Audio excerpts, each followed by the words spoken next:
Just got done cleaning up my flywheel for my 98 Polaris Sportsman 500.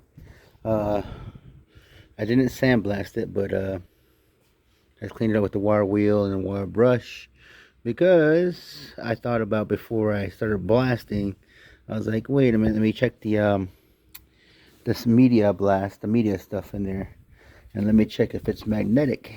And sure enough, this is the media blast I use. And before I even use it, I was like, holy crap, that's gonna stick to my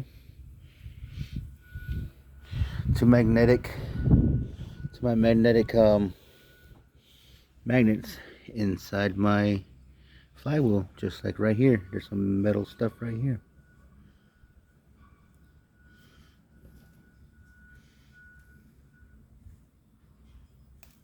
Yeah, so I wouldn't recommend trying to sandblast that flywheel if you're thinking about sandblasting this, unless you want to do a really good cleaning job afterwards. But I just wire wheeled it, came out nice.